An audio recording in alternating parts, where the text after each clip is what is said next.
Egypt is intensifying efforts to form a committee for Gaza's relief and reconstruction, while Hamas has reaffirmed its commitment to the ceasefire.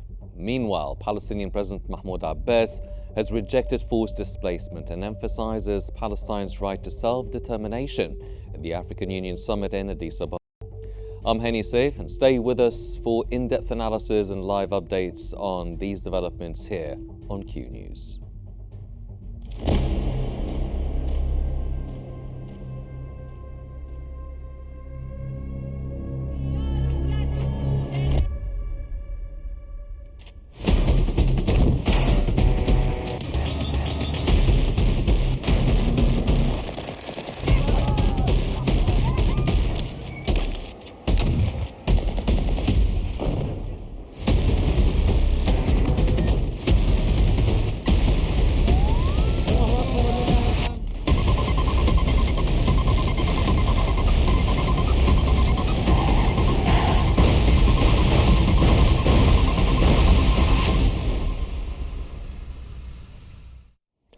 An Egyptian source has confirmed that Egypt is intensifying efforts to form a temporary committee to oversee the relief and reconstruction process in the Gaza Strip.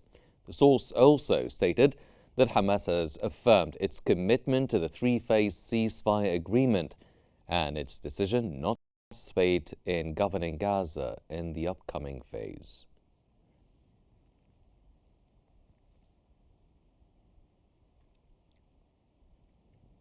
A bus carrying freed Palestinian detainees has arrived in Ramallah, the West Bank, following their release as part of the sixth phase of the detainee exchange deal. The Palestinian Detainees Media Office reported that 36 detainees serving life sentences have been freed, along with 333 detainees from Gaza who were arrested after October 7th of 2023.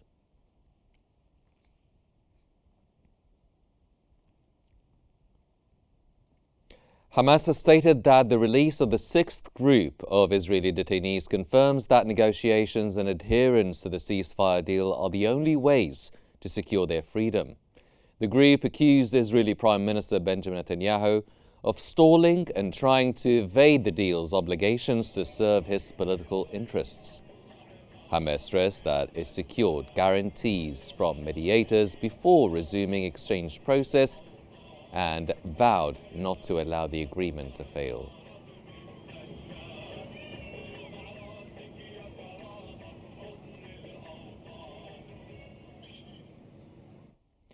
For further analysis on the situation in Gaza as the sixth batch of the first phase of detainee exchange takes place, we're joined from Cairo by the former Assistant Foreign Minister, Ambassador Dr. Mohammed Hegazi. Mr. Ambassador, welcome to Q News. Your Excellency, what are the key objectives behind Egypt's push to form a temporary committee to oversee relief and reconstruction in Gaza? Thank you very much, Hani, for having me. Allow me to say that over the past few weeks, Egypt hosted a dialogue between Hamas and Fatah movement to reach out to a proposition by Egypt that a technical committee will run the Gaza Strip and overlook the infrastructure and reconstruction efforts. And the agreement meant that a legal and political link will line this new technical committee composed of experts with the consent of the two parties. Will run the reconstruction process and will be in line politically and legally with the Palestinian National Authority in Ramallah. And it will definitely mean the supervision and overall arching supervision of the PLO, which is front uniting all the Palestinian parties.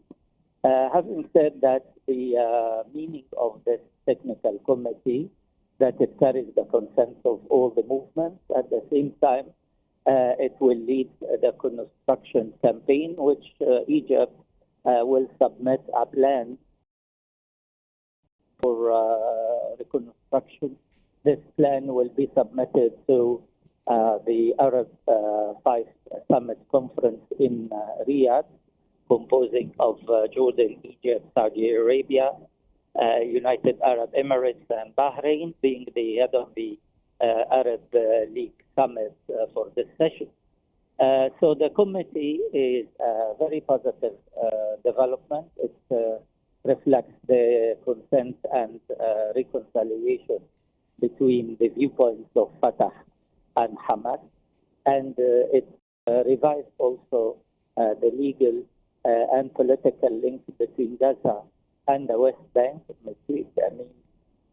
the geographical unity, and it will definitely represent a stage where Hamas will give the leadership of Gaza or the government of Gaza to a technical authority that will be ready to assist the Egyptian drive towards reconstruction.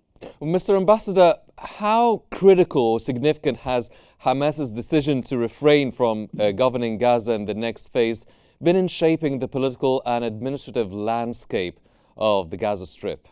I think it's quite clear that whenever we have a military confrontation, the political front has to come in the aftermath. It means that this is the time of political dialogue, this is the time of diplomacy rather than military confrontation. So I think Hamas is quite wise to allow the technical committee and the legal authority in Ramallah to run the next phase. Besides, Egypt will present a plan. I'm sure these two elements, the technical committee running the construction phase and the political supervision of Gaza Strip, and Hamas to refrain from being in the authority. This is a very important and crucial development because during the coming few hours, as you know, the ultimatum given by President Trump and the Israelis are studying the military situation again, in spite of the success of the truce and the ceasefire agreements in achieving the sixth exchange of prisoners. We all witnessed the escalation of declaration of President Trump and the trial of the right wing in Israel to push things again to confrontation. So I think in front of the Prime Minister of Israel now, a clear image and vision on how we will best serve the situation, the construction and the political supervision of the Gaza Strip will be under the supervision of a technical committee, not from Hamas, and Hamas refrained from showing on the political horizon to govern Gaza afterwards. So the terrain is based for political horizon, where I think Egypt's plan will draw a roadmap for the future to come. I mean, in the construction, the new technical committee or the social support unit will act in Gaza. Egypt will be with the UN in the forefront, along with Arab and international partners. So the construction will start, and the political horizon should be submitted as well. So I guess that the Israeli right wing will have no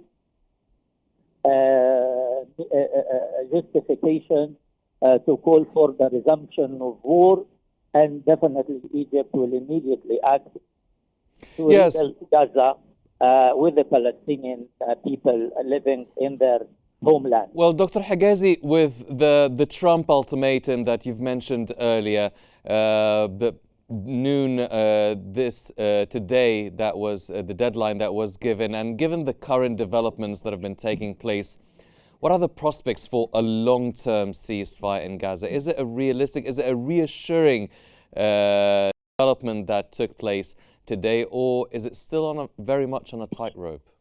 I think with Israel, particularly the right-wing view, should be always vigilant. And we have, with the declaration that you started your program with, has given a lot of hope and a lot of answers to many questions, the Gaza AFTA.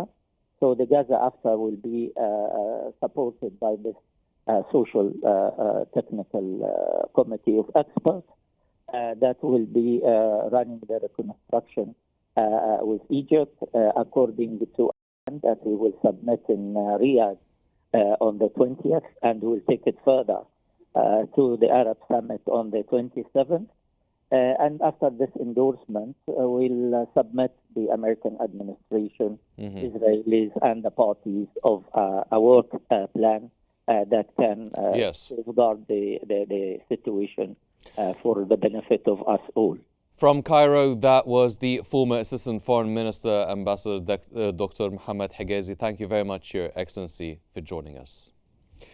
Ladies and gentlemen, now we turn to a key moment at the Munich Security Conference as Syrian Foreign Minister Asad al-Shaybani takes the stage for a live address. I can't emphasize this strongly enough. Syria today is a humanitarian disaster. It is really a humanitarian disaster. The challenges that the government is now facing is enormous. And as you know this, there are now close to 17 million people in need of humanitarian assistance. We have refugees returning. We are internally displaced returning.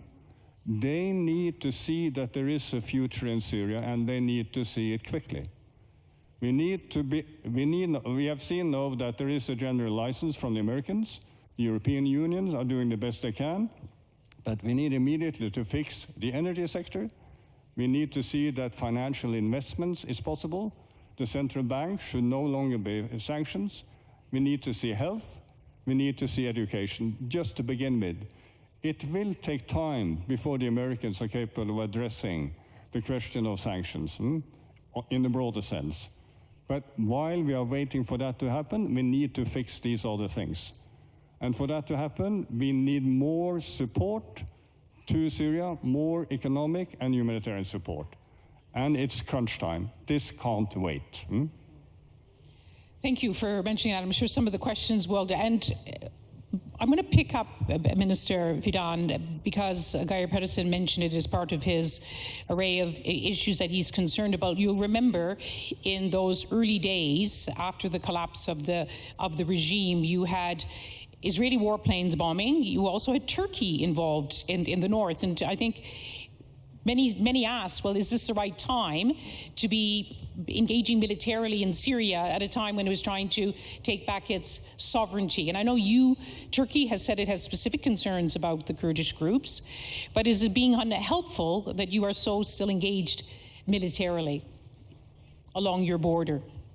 Well, as we have seen the transition period is going on. Of course, we are recalculating every step that we are taking in Syria. Our primary objective and occupation at the moment regarding Syria is how to help them in reconstruction and how to get the economy back again, and then rebuilding the government institutions. Those are very important issues that we are trying to do our best with international and regional community. In terms of our military engagement, as you know, we've been engaging with our army just to protect the population who were living under opposition control.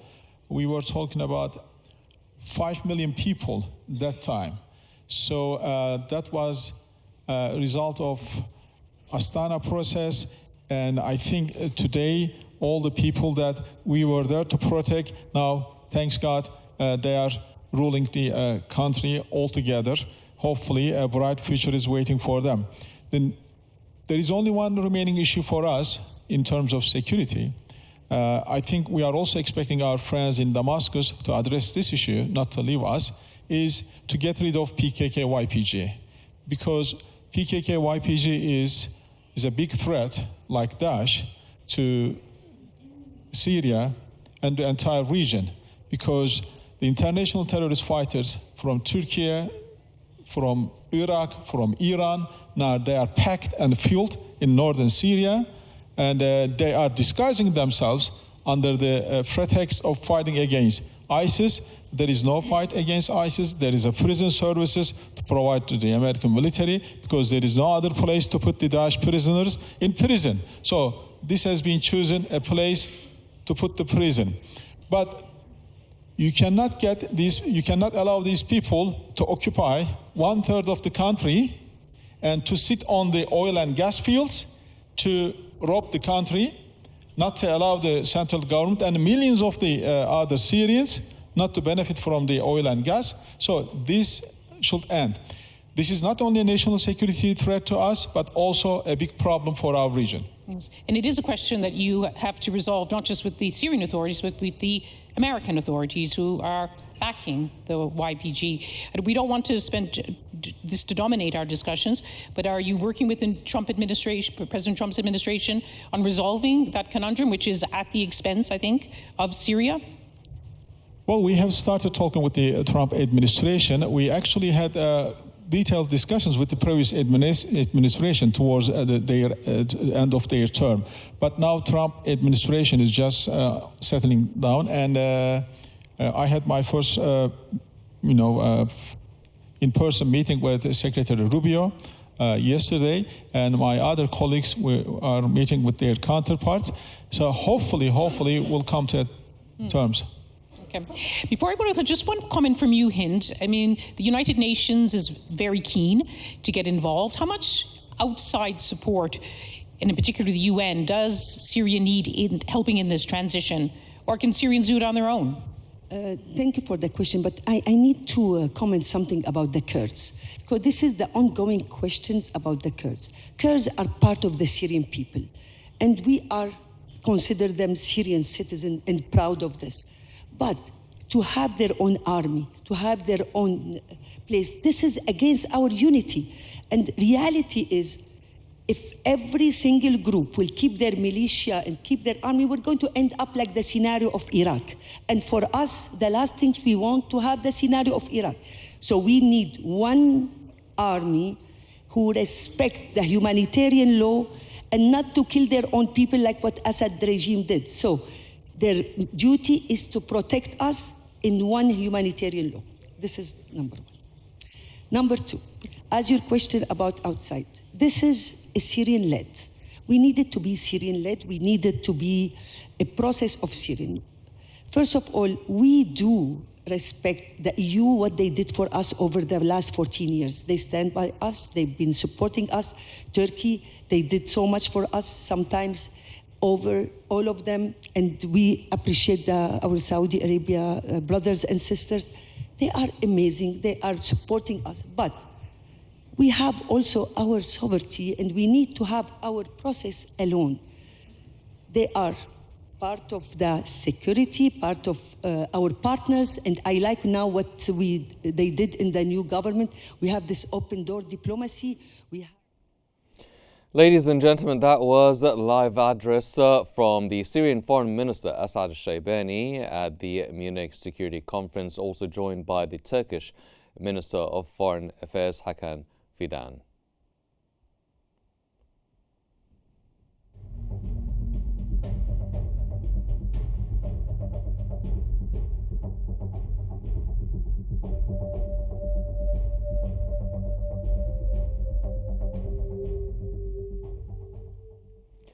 The Egyptian Prime Minister has reaffirmed Egypt's unwavering support for Palestine's right to self-determination and statehood. That comes as President Mahmoud Abbas praised Egypt's consistent stance and commitment to defending Palestinian rights. He also expressed hope that the upcoming Arab Summit on February 27th would reinforce support for Palestine, ensuring a strong regional and international stance amid ongoing developments. That came during their meeting in Ethiopia's capital, Addis Ababa, at the 38th Ordinary Session of the African Union Summit that came as they spoke at a press conference near the Rafah crossing.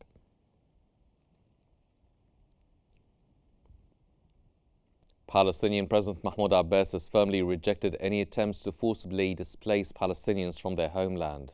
Speaking at the 38th African Union Summit in Ethiopia, Addis Ababa, Abbas dismissed any notion of implementing a new deal of the century, calling such ideas delusional.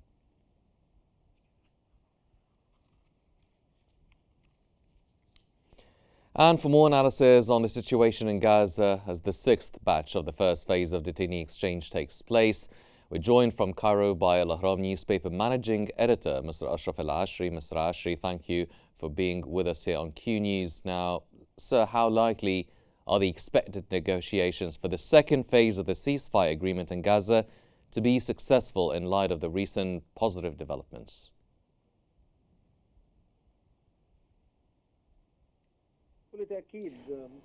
Absolutely. Negotiations that took place today that succeeded thanks to the Egyptian effort lately through the communications with Hamas and that led the success of the negotiation. But it seems the second and the third phases negotiations has featured some hinders and crisis that is provided what Netanyahu is going to do lately.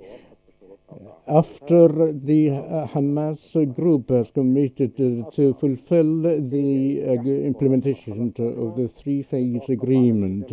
So this would rely on the pressure from the American side to start the third phase to be implemented, followed by the following day of Gaza and the start of the reconstruction process was disregarded with the effort of the Egyptian parties.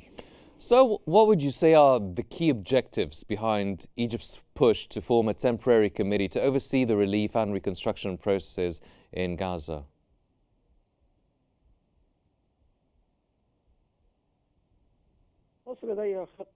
Egypt has a plan now ongoing by the adoption of the Egyptian initiative to be presented in the following Arab Summit.